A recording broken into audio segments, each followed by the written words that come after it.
At our engagement party, my fiancé's assistant splashed red wine all over me in front of 300 guests. "A bumpkin like you thinks she's worthy of marrying Ethan?" she sneered. "I'm calling off this engagement." Calmly, I wiped the wine from my face and dialed a number. "Did you hear that?" I said into the phone. "Someone just said I'm not good enough." The crystal chandeliers sparkled brilliantly in the ballroom of a 5-star hotel. Today was my engagement party with Ethan Carter.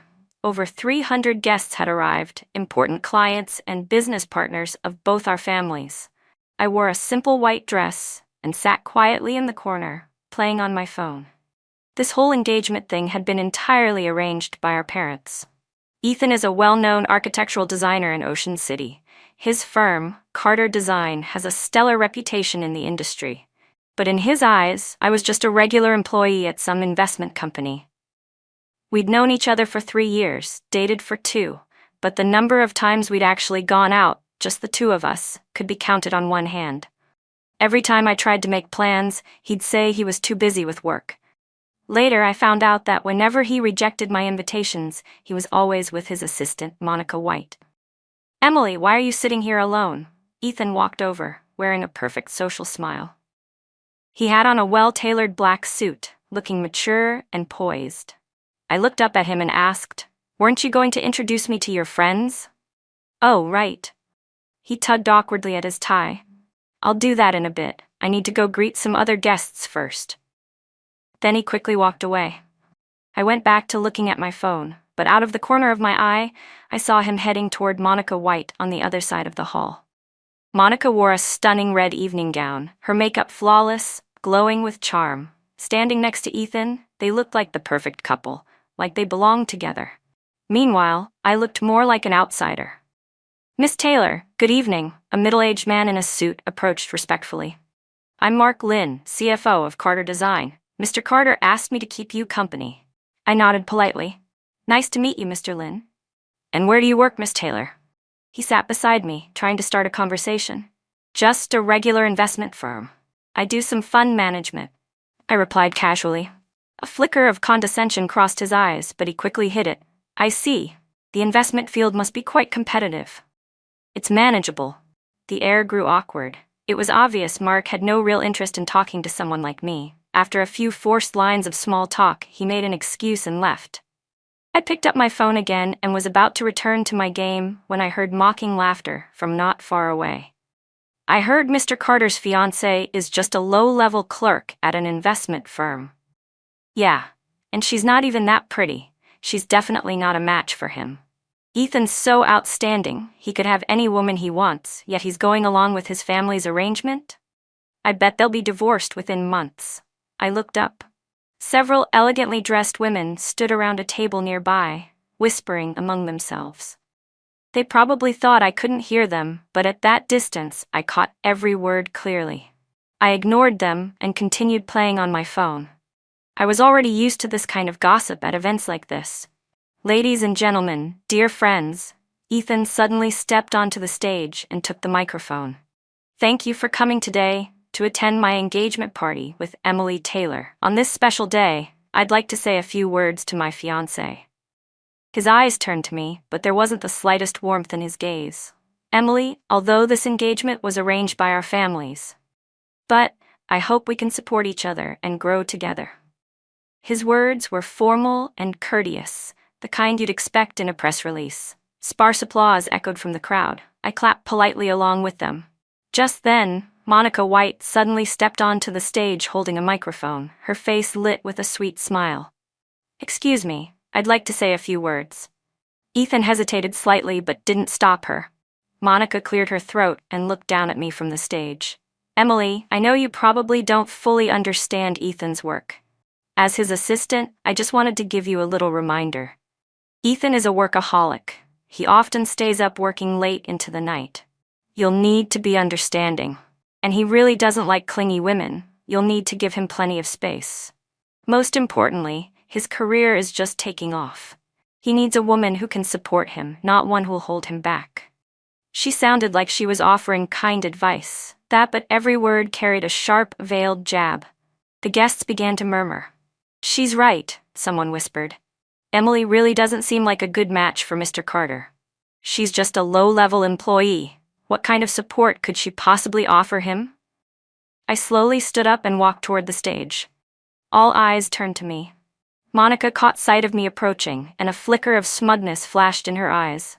"You're absolutely right, Miss White," I said calmly as I took the microphone. "I really don't know much about Ethan's work, but I'd like to ask, aren't you being a little too involved for an assistant?" Monica's expression faltered. "I was only trying to help." "Helpful?" I let out a quiet laugh. "Then let me give you a helpful reminder in return. As Ethan's fiancée, I hope you'll understand your role clearly. Don't act in ways that might be misunderstood." Her face flushed red instantly. "What's that supposed to mean?" "You know exactly what it means," I said coolly. The atmosphere in the hall grew tense. Ethan quickly walked over, trying to smooth things over. "All right, let's not do this. Today's our engagement party. Let's keep it light-hearted." Suddenly, Monica grabbed a wine glass from the table, half full of red wine. Her eyes burned with fury. "And what gives you the right to talk to me like that, Emily?" she snapped. "I've worked for Ethan for 3 years. I stay late with him every single night. Do you even know how much I've sacrificed? And you, what do you even have besides the title of fiancé? What do you bring to the table?" Her voice rose, shrill and emotional. "You're just a little employee making a few thousand a month. Who are you to criticize me? Who are you to act like you belong here?" And with that, she hurled the wine in my direction. The splash echoed in the silent hall. Red wine spilled across my white dress, instantly soaking it in a deep scarlet. The room went completely still. Every breath seemed to freeze. The wine dripped down my cheek, and the stain on my dress, under the dazzling lights, looked especially jarring. Over 300 guests sat frozen, every eye locked on me. Some pulled out their phones to record. Others covered their mouths in shock. More than a few looked eager to watch the drama unfold. Monica stood on stage, her chest heaving. Even she seemed a bit surprised at her own outburst. But in the next second, her expression turned even more arrogant. "This is what happens when you try to challenge me, Emily," she spat. "You think just because you're his fiancée you can do whatever you want? Let me tell you something. This world respects power, not connections." Murmurs rippled through the crowd again. "She's right. Emily's acting too entitled. She's just a regular employee. Who does she think she is, throwing her weight around?" I slowly took out a handkerchief and began to wipe the red wine from my face, carefully, steadily, and without rushing. "It's only right I return the favor with a small announcement of my own." It was as if none of what had just happened had anything to do with me. I turned my gaze to Ethan, my fiancé, who was standing below the stage. His face was pale, his eyes flickering with unease. "Your assistant just threw wine on me, in front of over 300 guests. Aren't you going to say something?" Ethan opened his mouth, but no words came out. His eyes darted between me and Monica, clearly unsure of how to handle the situation. "Ethan, say something." Monica suddenly grabbed his arm. "I've worked for you for years. How could you let her humiliate me like that? Didn't you tell me I was your most important partner?" Ethan winced slightly from her grip and frowned, but still said nothing. I let out a soft laugh. "Well, I suppose, Mr. Rat, Carter's silence speaks volumes." I picked up the microphone again, my voice carrying clearly throughout the hall. "Dear guests, I apologize for letting you witness such an unpleasant scene today. But perhaps it's not such a bad thing. At least now I can see people's true colors." The audience began murmuring among themselves. What does Emily mean by that? Is she going to cause a scene? She should really just let it go on a day like this. Monica, seeing that I wasn't running off in shame like she'd expected, became even more aggressive. "Stop pretending, Emily. This engagement party was a joke from the beginning. Who do you think you are? What gives you the right to marry Ethan? Is it your pathetic little salary, or that invisible, irrelevant family background of yours?" Her words were getting nastier and more vicious by the second. The guests joined in the chatter. "She's got a point. Emily really isn't a match for Mr. Carter. They're from completely different worlds. This was bound to fall apart." Even a few senior staff from Carter Design began to speak up in agreement. "Miss White is right," one of them said. "Miss Taylor, you really should face reality. Mr. Carter is exceptional, You two just aren't a good match. Walking away now is best for everyone." Despite the ridicule and doubts thrown at me from every direction, I remained composed. I walked slowly toward Monica and stopped right in front of her. My voice was soft but clear. "Monica, are you sure this is what you want to do?" "Absolutely." She stood tall, defiant. "I want everyone to see that you, Emily Taylor, don't belong here. You're not worthy of marrying Ethan. This whole engagement party is a farce." She turned toward the audience, her voice sharp and piercing. "Ladies and gentlemen, as the senior assistant of Carter Design, I officially announce that this engagement is canceled. Emily Taylor, you can leave now." The hall erupted into commotion. Some people clapped, some jeered, most raised their phones to record what was now turning into full-blown scandal. Finally, Ethan spoke. "Monica, don't do this." But his voice was weak, unconvincing, more like an obligatory protest than a genuine objection. Monica smiled triumphantly. "Ethan, you finally said it. You and I have been in love for 3 years. Why should we be separated just because of some family arrangement? We should be brave and stay together." With that, she threw her arms around him and embraced him tightly. A gasp rippled through the crowd. "So that's it?" Mr. Carter and his assistant were the real couple all along. Poor Emily, her man got stolen right in front of everyone. I stood there, watching them. I felt nothing. Not anger, not sadness, just a strange sense of relief, like a weight had been lifted off my shoulders. I pulled out my phone and dialed a number. "Dad?" I said quietly into the receiver. "Did you hear that?" Someone said I'm not good enough. There was a pause on the other end, and then a low, steady voice replied. "I heard." I ended the call and picked up the microphone again. "Ladies and gentlemen, since Miss White has taken it upon herself to announce the cancellation of this engagement on behalf of Carter Design, I suppose there's nothing more for me to say. However, before I leave, I'd like to clarify something," I said, my voice steady. "I'm not just some low-level employee at an investment firm. I'm Emily Taylor, chairwoman of Taylor Investment Group." As soon as the words left my mouth, Taylor Investment, Emily Taylor, the entire room exploded. Taylor Investment Group, one of the largest investment firms in Ocean City. Assets valued in the tens of billions. And Emily Taylor, the legendary heiress of the Taylor family, a name shrouded in mystery, never seen in the media, always elusive. Ethan's face went ghostly pale. Monica stood frozen, her mouth hanging open in disbelief. Whispers surged through the crowd.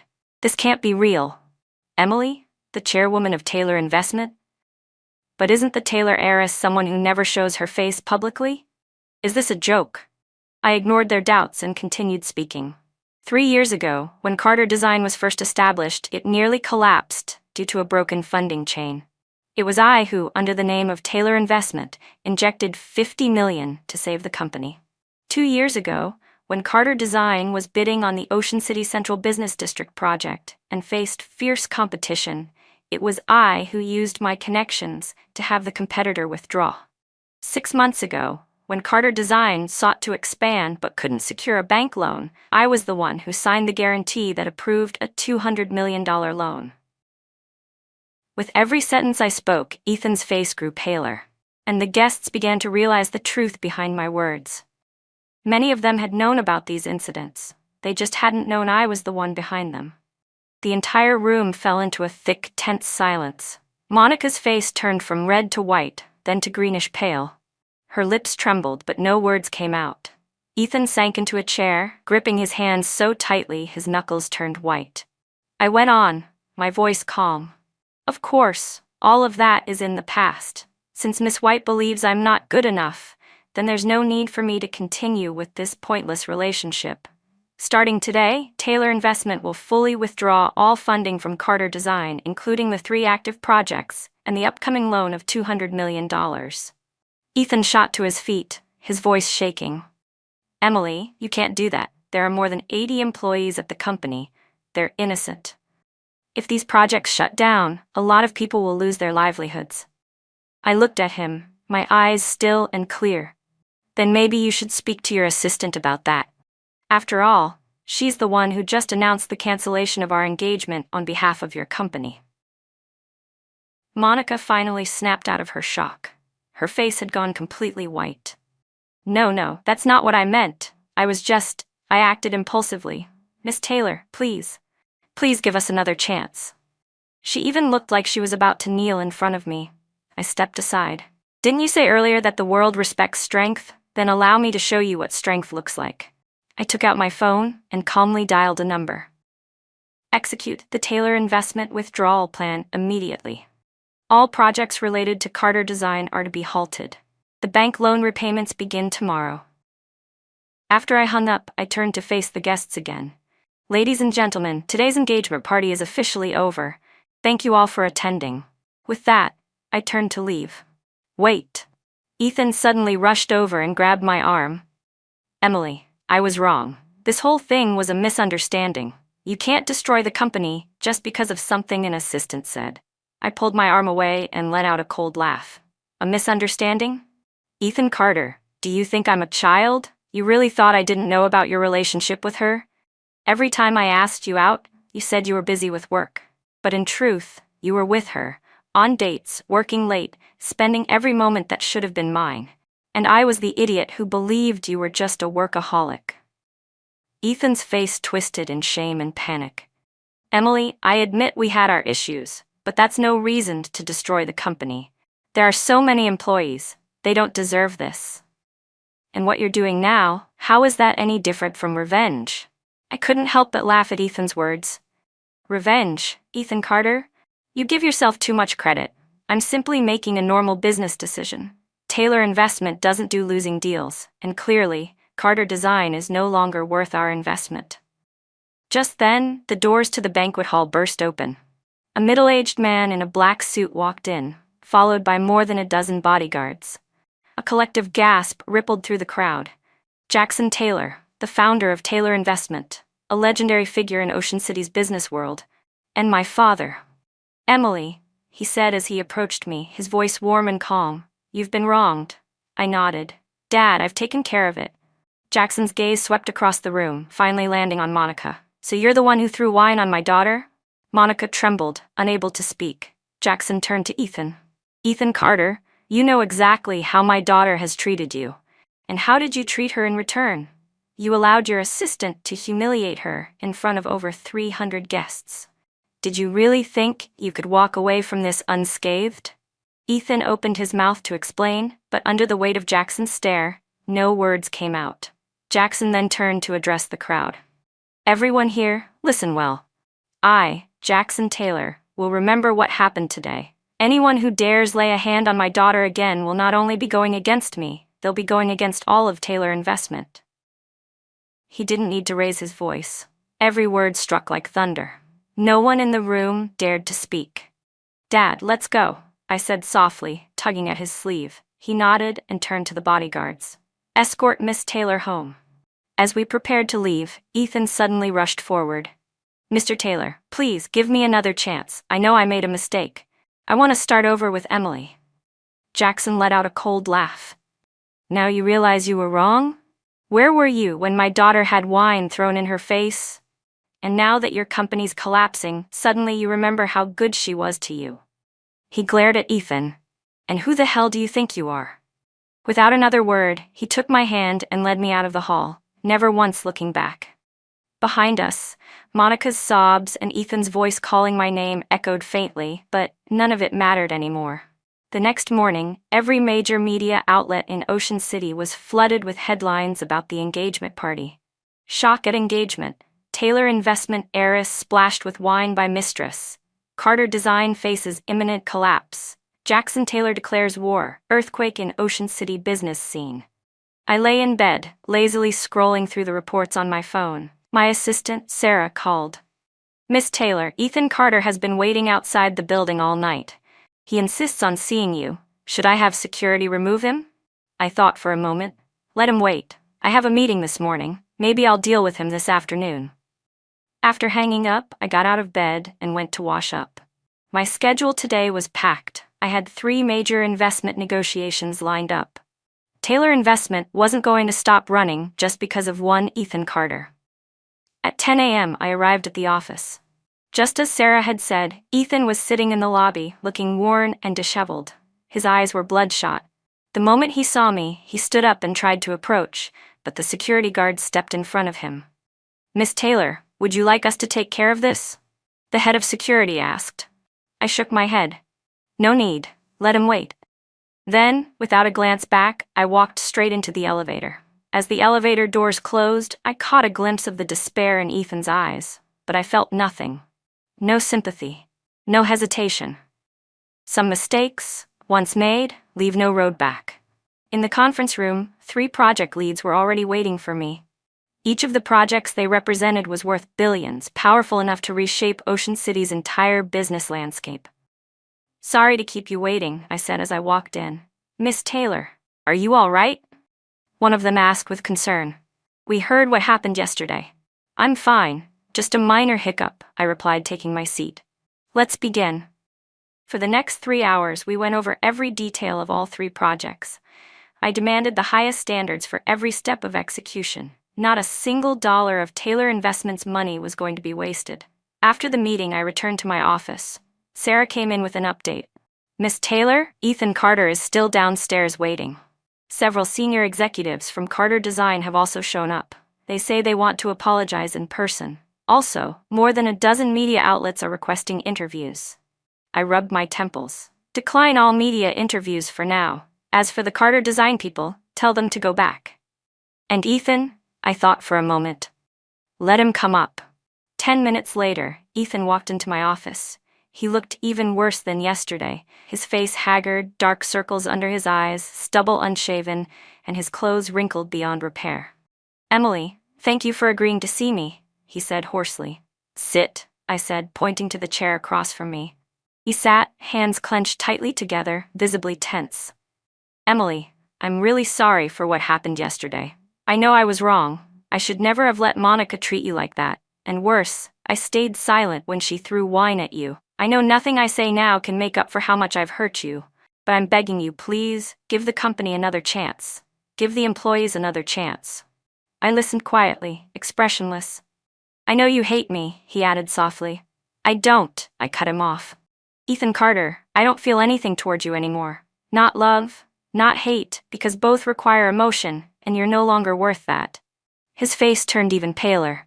"But the company, the employees, they're innocent. Punish me if you want, but don't drag them down too." I stood up and walked toward the floor-to-ceiling window. Through the glass, I could see the vibrant skyline of Ocean City stretching out beneath me. "Do you remember?" I said, still looking out. "The first time I met you? 3 years ago, you were struggling with funding issues, nearly at the end of your rope. You were so focused then, so serious, so full of ideals. That drive moved me. That's why I agreed to the engagement. Why I chose to support your company. I thought that, over time, we'd develop real feelings for each other." I turned to face him. "But do you know what disappointed me the most? It wasn't your relationship with Monica. It wasn't even your coldness toward me. It was your cowardice when it truly mattered. Yesterday, when Monica splashed wine in my face, you stayed silent. When she publicly humiliated me, you turned away." I stared directly at him.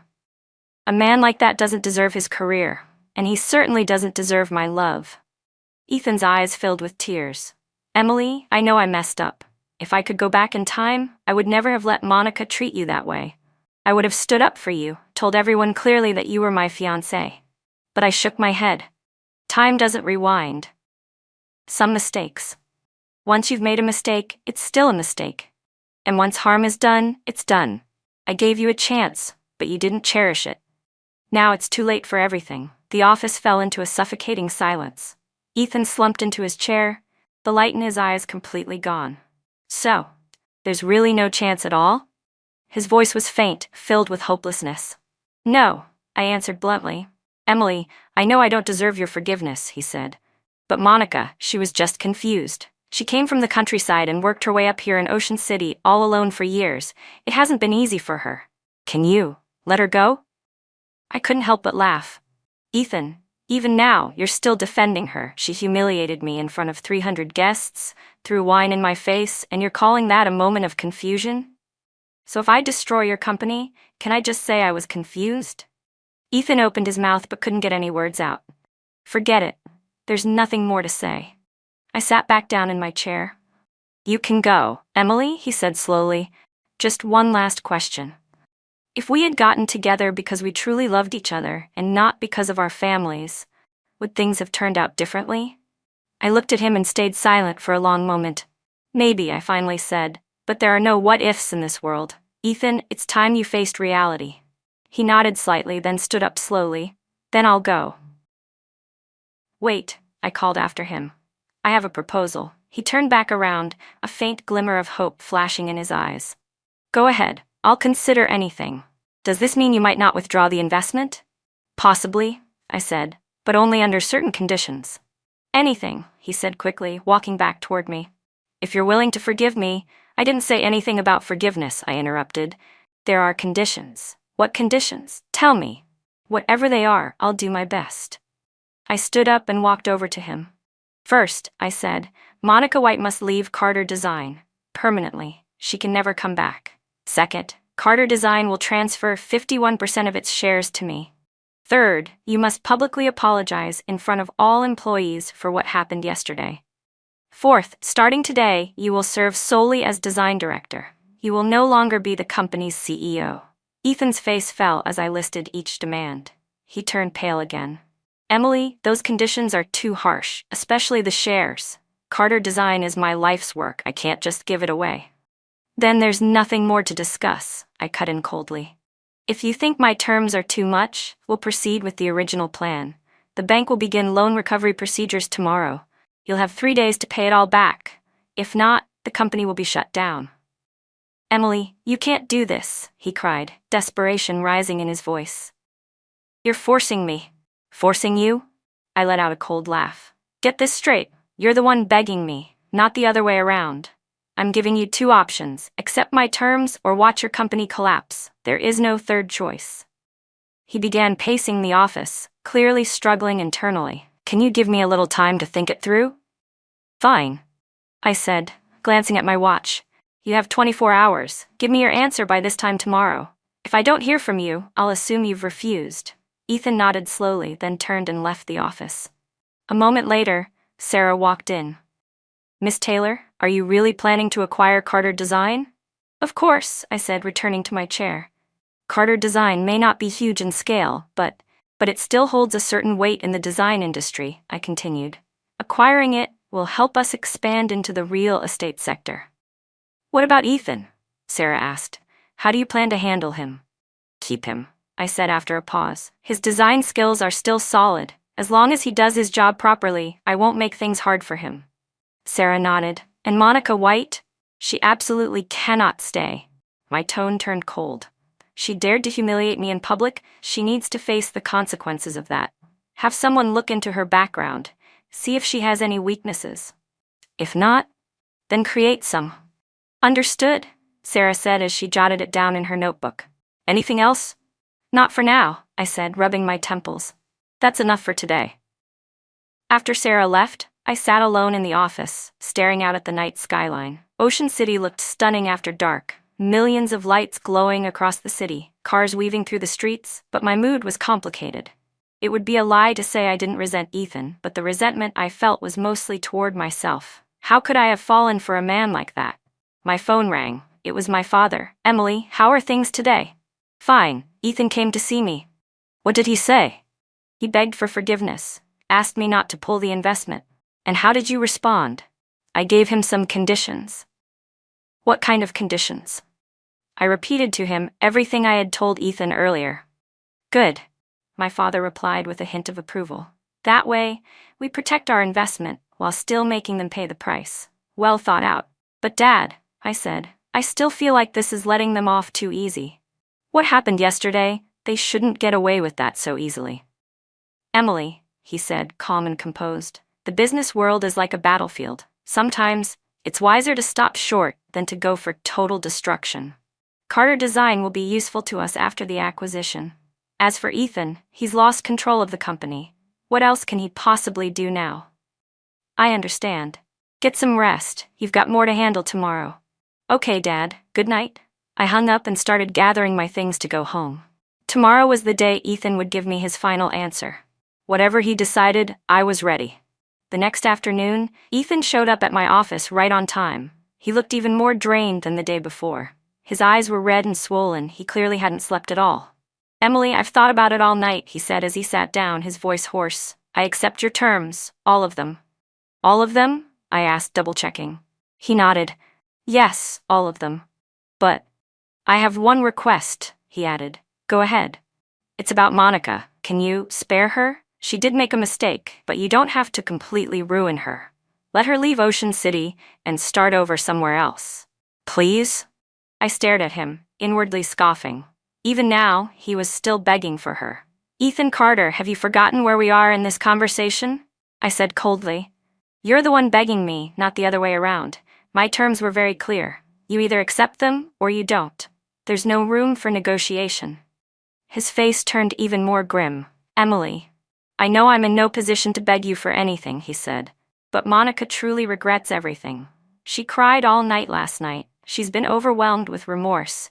If it hadn't been for me, she never would have done something like that. If you want to blame someone, blame me. Don't drag her down with me. I couldn't help but laugh. Ethan, you really are something else. Your fiancée was publicly humiliated, and not only did you not comfort her, you're now pleading for the person who did it. What kind of logic is that? He opened his mouth but couldn't find a reply. Forget it, I said, not wanting to waste more words. I pulled out a contract. This is the share transfer agreement. Sign it. He took the contract in trembling hands. Emily, do you really have to do this? Carter Design is everything to me. It's my dream. Doing this is no different than killing me. Killing you? I scoffed. Ethan, don't flatter yourself. I'm just doing business. No one is forcing you to sign this. You can refuse. Then you can watch your company collapse. And not only will you lose everything, you'll also be left with a mountain of debt. You won't even have a chance to start over. But if you sign it now, you still get to keep your position as design director. You'll earn a solid salary. You should be thanking me, not resenting me. He stayed silent for a long time, then finally signed his name on the contract. Good. I took the papers and put them away. As of today, Carter Design is officially a subsidiary of Taylor Investment. I'll be sending people to take over finance and HR. You'll only be responsible for design. Don't worry about anything else. When will the employee meeting be? He asked. Tomorrow at 10 a.m. I checked my schedule. I'll be there in person. You'll issue a public apology and announce the personnel changes. Understood. And one more thing, I added. Monica White needs to leave the company today. If I see her still there tomorrow, this agreement is void. He nodded silently. I'll go now, he said, rising to his feet. See you tomorrow. Wait, I said, stopping him. There's something I forgot to mention. What is it? From this moment forward, you are not to have any contact with Monica White. No meetings, no calls, no texts. If I find out that you're still in contact with her, I'll terminate you immediately. His face twisted with frustration. Emily, isn't that going too far? Too far? I stood up. Ethan Carter, you think I'm going too far? Was it too far when Monica threw wine at me in front of 300 guests yesterday? That's not the same. There is no not the same. I cut him off coldly. You either accept every condition I've laid out, or we tear this agreement up right now. Your choice. He stood frozen for a long moment, then nodded. I agree. Great. I sat back down. Then I'll see you tomorrow. After he left, I immediately called Sarah. Send someone to Carter Design right away. Make sure Monica White is leaving the building. Also, have legal prepare all acquisition-related documentation. I want every file in place before tomorrow's meeting. Yes, Miss Taylor. Oh, and track Monica White's movements. I want to know exactly where she goes next. What she's doing, I said. Understood. Sarah hung up. I stared out at the city lights. This game was only just beginning. Ethan thought that by signing the contract, everything would be resolved, but he was wrong. The real revenge was just getting started. The next morning, I arrived at Carter Design right on time. The company occupied 3 floors of a 20-story office building. As I entered the lobby, the receptionist immediately stood up, visibly nervous. Good morning, Miss Taylor. Mr. Carter is waiting for you in the conference room. I gave a slight nod. Are all the employees present? Yes, everyone is already inside. I walked toward the elevator with Sarah and several legal team members following close behind. Today's meeting was crucial. It would decide not just the future of Carter Design, but Ethan's as well. The conference room was packed with around 80 employees. As I stepped inside, everyone stood and clapped, but the applause was stiff and uneasy. Clearly, they all knew something serious had happened. "Good morning, everyone." I walked to the front. "Please take your seats." Ethan was seated in the front row. His face was pale, his eyes uncertain. "I'm Emily Taylor, chairwoman of Taylor Investment," I began. "As of today, Carter Design is officially a subsidiary of Taylor Investment. I will be serving as the chairwoman here and will oversee all company operations." Sparse applause followed. "I understand that such a change might take some time to get used to," I continued, "but please rest assured, this transition will not affect your jobs, positions, or compensation. In fact, employees who demonstrate outstanding performance will be rewarded." At this, the atmosphere visibly relaxed. "However," I said, my tone shifting slightly, "there's something we need to address first. Regarding what happened 2 nights ago at the engagement party, Mr. Carter has something to say." I turned to Ethan. He slowly stood up and walked to the front. His voice trembled as he began to speak. "Dear colleagues, I have something to confess." His eyes flickered toward me, then back to the crowd. "At the engagement party 2 days ago, my former assistant Monica White behaved inappropriately toward Miss Taylor in front of our guests. As her fiancé at the time, I failed to step forward and protect her.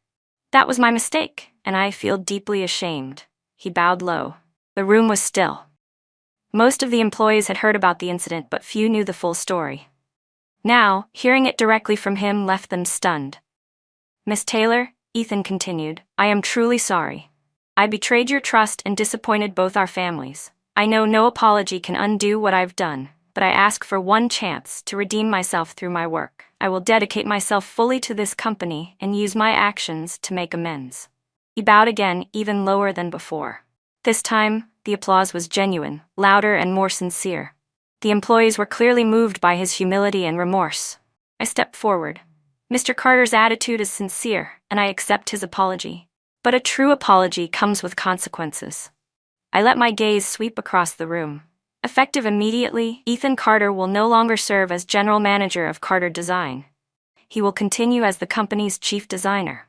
All business operations and management decisions will now be handled by a team from Taylor Investment. The room stirred with whispers.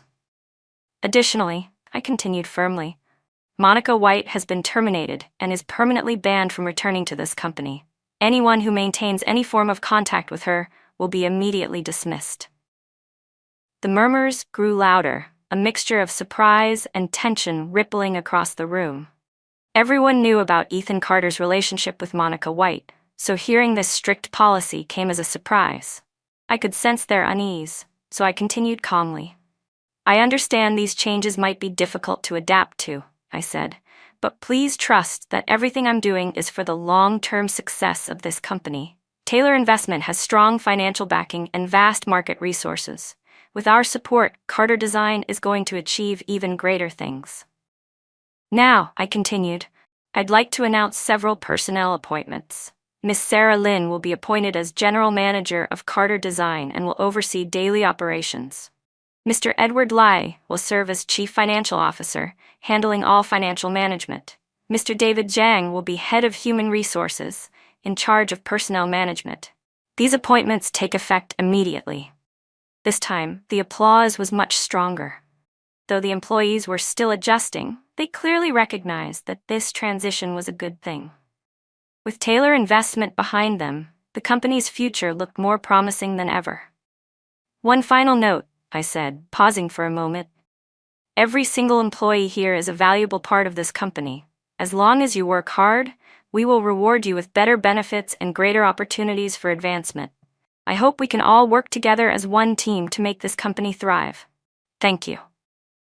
After the meeting, the employees began leaving one by one. Ethan came up to me. "Emily, thank you for giving me this chance. I won't let you down." "I hope not," I said, looking him in the eye. "Remember what you said today. I'll be holding you to it." "I will," he nodded. "And don't forget our agreement," I added. "You are not to have any contact with Monica White, none whatsoever." His face shifted slightly, but he still nodded. "I know." I turned to leave, but a thought came to me. "Oh, one more thing." "What is it?" Your office. I'm having it completely remodeled. Starting today, you'll move into the design department to work. He hesitated. Emily, isn't that a little... Do you have a problem with that? I turned and looked at him. No, he said quickly, lowering his head. I'll pack up now. Good. I left Carter Design in high spirits. The first phase of my plan had gone perfectly. Now it was time for phase 2. A month later, Carter Design's performance was soaring. With Taylor Investments backing, the company had secured several major contracts. Employee morale was high, and the atmosphere had improved noticeably. But Ethan Carter's condition had only worsened. Once a proud and ambitious CEO, he had become just another staff member. Though his title remained chief designer, in practice he was no different from the rest of the design team. What made it worse for him was that he still couldn't contact Monica. Sarah gave me daily updates. Miss Taylor, Ethan was distracted again today. One of his designs was rejected by the client for the 3rd time. He's not in a good place emotionally. I see, I said, putting down my file. And Monica? She got a job at a small company as an admin assistant. Her salary is about 1/3 of what she used to earn. She's renting a cheap place in the outskirts of the city. Good. I nodded with satisfaction. Keep watching her. Will do. Oh, and should I arrange your visit to Carter Design? Yes. Let's go now. 30 minutes later, I arrived at the company. The changes were obvious. The office had been renovated with a sleek, modern design, and the team's energy was noticeably higher. I walked toward the design department and saw Ethan hunched over his desk, working on a draft. He had lost a lot of weight and his face looked worn and exhausted. Ethan, I said as I approached. He looked up and quickly stood. Miss Taylor, you're here. Just checking in, I said casually, glancing at the sketch on his desk. What's this project? It's a residential development in Ocean City's new district. How's the design coming along? Still revising, he said, his voice barely above a whisper. The client had a few concerns, Ethan said quietly. I leaned in to examine the blueprint closely. There are definitely issues here, I pointed out. The space utilization in this section is too low. I tapped the area on the plan. And here the lighting's poor. I know, he nodded. I'll redesign it. Good. I set the blueprint down. How have you been lately? All right, he forced a smile. Just been pretty busy with work. That's good. I looked at him directly. Just focus on your job. I will. I turned to leave, but paused after a few steps. Oh, one more thing. Yes. I heard you've been working late a lot recently. He nodded. Yes. The deadlines are tight on this project. Take care of your health, I said flatly. The company needs productive employees, not ones who push themselves to the edge. I understand. I left the design department with a swirl of emotions. Ethan's current condition did stir a bit of sympathy, but I wasn't going to let it sway me. Some mistakes must come with consequences.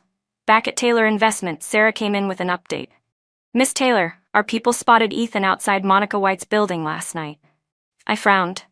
They met? No, Sarah shook her head. He stood downstairs for about half an hour and left. Monica didn't come down. Did she know he was there? She probably did, Sarah replied. Our people saw her standing by the window watching him for quite a while. How touching, I sneered. Looks like they're still deeply in love. What should we do next? Keep watching, I said after a moment of thought. If they actually meet, I want to know immediately. Understood. Anything else? Yes, send someone to pass a message to Monica White. What message? If she wants to continue living in Ocean City, she'd better not have any more contact with Ethan Carter. Otherwise, she'll find there's no place left for her here. Got it. That night, I received a phone call at home. The caller ID showed Monica White. Miss Taylor, her voice trembled on the line. Can we talk? What's there to talk about? It's about Ethan and me. Can we meet somewhere? I paused, then answered, Fine. Tomorrow night at 8, Ocean City Cafe. Okay, thank you. After hanging up, I allowed myself a small smile. Looks like it was time for the final reckoning. The next evening, I arrived at Ocean City Cafe on time. It was a quiet spot, not usually crowded. Monica was already there, waiting. It had only been a month, but she looked drastically different. Gone was the polished, glamorous assistant. In her place was an ordinary working woman. She wore a simple white shirt and black slacks. No makeup. Her face was pale and tired. Miss Taylor, she stood up quickly, nodding respectfully. Sit down. I took the seat across from her. Can I get you something to drink? No need. I don't have much time. I glanced at my watch. Say what you need to say. It's about Ethan and me, she said softly. I want to ask you to let him go. Let him go? I laughed lightly. Monica, have you gotten something confused? I'm not the one making his life difficult. I'm simply managing the company as any responsible executive would, I replied calmly. But Monica bit her lip. I know you're doing all of this because of me. If this is revenge, take it out on me. Please don't drag Carter down with it. Drag him down? I let out a cold laugh. Monica White, you really are something else. Who was it that splashed wine in my face in front of 300 guests? Who said I wasn't worthy of marrying Ethan Carter? Who stood on that stage and announced the cancellation of our engagement? And now you come to me, asking me not to hurt him. Her face turned pale with shame. Miss Taylor, I know I made a terrible mistake, but Ethan is innocent. Innocent? I cut her off. Was he innocent when he stood there watching you humiliate me and said nothing? Was he innocent when he turned away instead of defending me? Monica opened her mouth, but no words came out. You know what I hate most, Monica? I said coldly. I hate people who think too highly of themselves. Who do you think you are? What gives you the right to judge me, to interfere in my relationship with Ethan? Tears welled up in her eyes. I only did it because I loved him too much. When I saw he was getting engaged to someone else, I lost control. So your idea of love is to throw wine in someone's face? I asked flatly. I'm sorry, she said, suddenly standing up and bowing deeply. I'll kneel if I have to. Just please, let Carter go. He's been suffering so much. For the past month, he's been blaming himself every single day. He told me if he could go back in time, he'd never let me treat you that way. He would have stood up for you. He would have told everyone you were his fiancée. Her words stirred nothing in me. Let me ask you something, Monica. I looked her in the eye.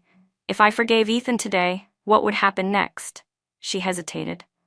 We would start over. We'd live quietly and never bother you again. Start over? I sneered. So you'd still end up together.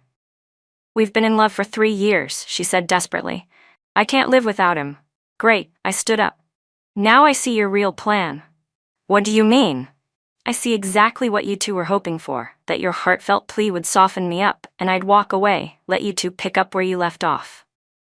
No, that's not what Enough. I cut her off. Monica White, let me say this one last time. I don't care what happens between you and Ethan. But if you think I'll just forgive and forget, not a chance. Ethan must face the consequences of his choices, and you'll pay the price for your actions too. Her eyes were filled with despair. Then what? What do you want from us? It's simple, I said, staring straight at her. I want you two to never be together again. I want Ethan Carter to understand what betrayal costs, and I want you to know what happens when you humiliate me. With that, I turned and walked out of the cafe. Behind me, I could hear her sobbing, but I never looked back. Some debts simply must be paid.